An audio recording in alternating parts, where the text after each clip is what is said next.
Originally released in Japan in 1987, the first installment of the Final Fantasy series was unveiled in North America in the summer of 1990. A remake of the original was released 13 years later on the PlayStation under the title of Final Fantasy Origins. Players assumed the role of the Warriors of Light, stepping out into the vast wilderness on a quest to restore radiance to the world's 4 darkened crystals. Audiences across the world were taken aback by Final Fantasy's deep, interactive story and gameplay.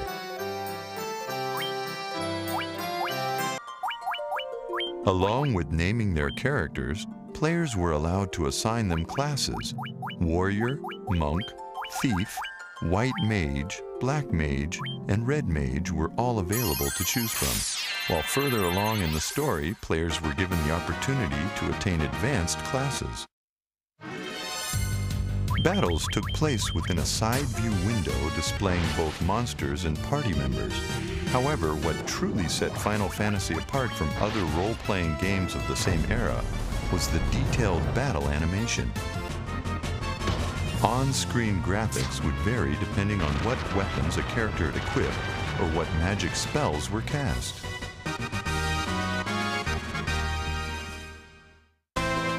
When crossing the expansive world, players were not restricted to traveling afoot. There were boats, canoes, and even an airship that unlocked the door to the skies, permitting travel to the far corners of the globe. After obtaining a boat, players could also access a hidden mini-game by entering a secret command. However, this was more than just a simple extra. If successfully completed, players would earn precious gil.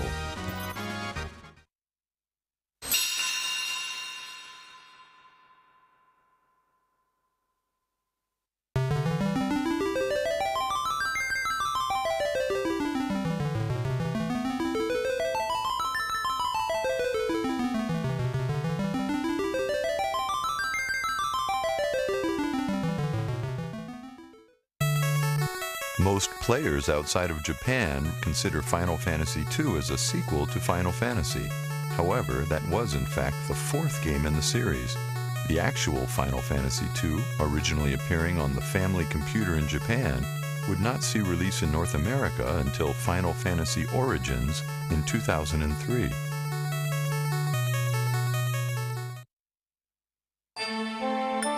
The story begins as Firion, Maria, Guy, and Leon flee the marauding Black Knights of the Palametian Empire.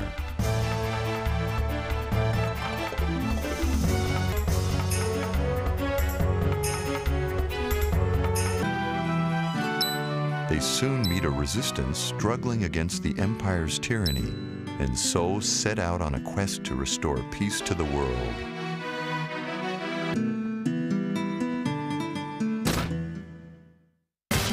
In a departure from role-playing game conventions, Final Fantasy II's battle system had no experience points and no levels. Instead, the game employed a unique use-based system. As characters used a specific class of weapons, such as swords, their skill with that type of weapon would improve. Of course, without character levels, attributes such as strength, hit points, and magic points needed a new method of advancement as well. The answer? Actions taken in battle determined the development of these attributes.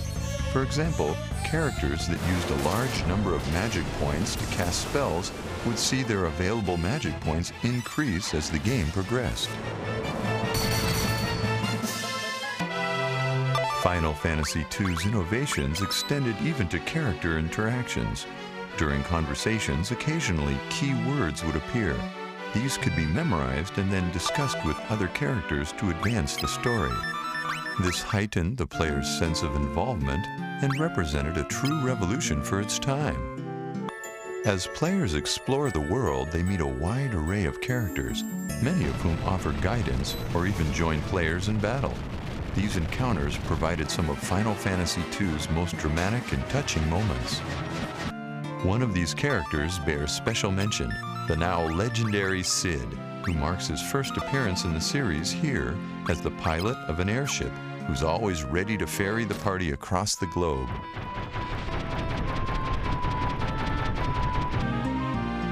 Though the world was vast, players had many choices when deciding how to get around.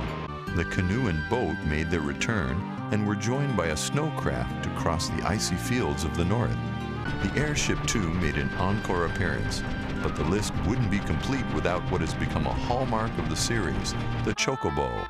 A game of many firsts, the Chocobo also made its debut in Final Fantasy II. Much more than an easy way to get from point A to point B, this lovable yellow bird has become the de facto mascot of the series.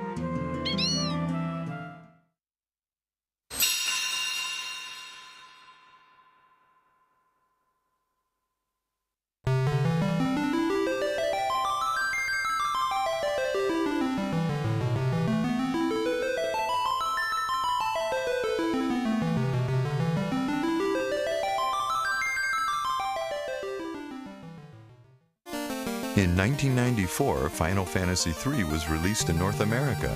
However, this was actually the 6th installment in the series. The original Final Fantasy III only saw release in Japan in the spring of 1990. The main story of Final Fantasy III focused on 4 young friends from the tiny village of Ur. One day, the 4 are drawn to a mysterious cave housing an ancient altar. From that grotto, the companions obtain the power of the Wind Crystal and are bestowed an important quest to banish the darkness eating away at the world. Thus, their journey begins. One of the most exciting features in Final Fantasy III was the unique job system, which allowed players to adjust character professions to meet the varying challenges presented in the game's numerous dungeons and battlefields. At first, only a small number of jobs are offered. However, as the player unlocks the power of the crystals, more options become available.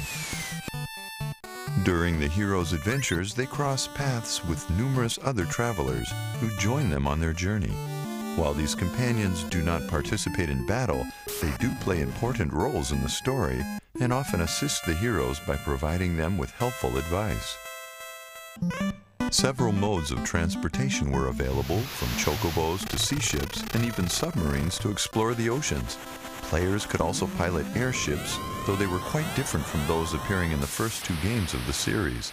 One ancient ship could navigate underwater, while another was a colossal vessel equipped with shops and even quarters for the heroes to rest. Sid made his appearance in this game near the beginning of the story. As payment for bringing him medicine to save his ailing wife, he modifies the hero's airship, allowing them to travel to previously unreachable locations.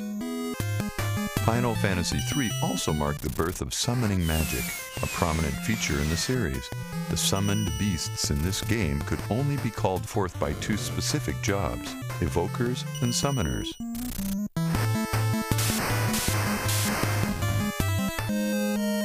Packs for the summoned beasts could be purchased in stores or obtained after defeating the powerful entities themselves.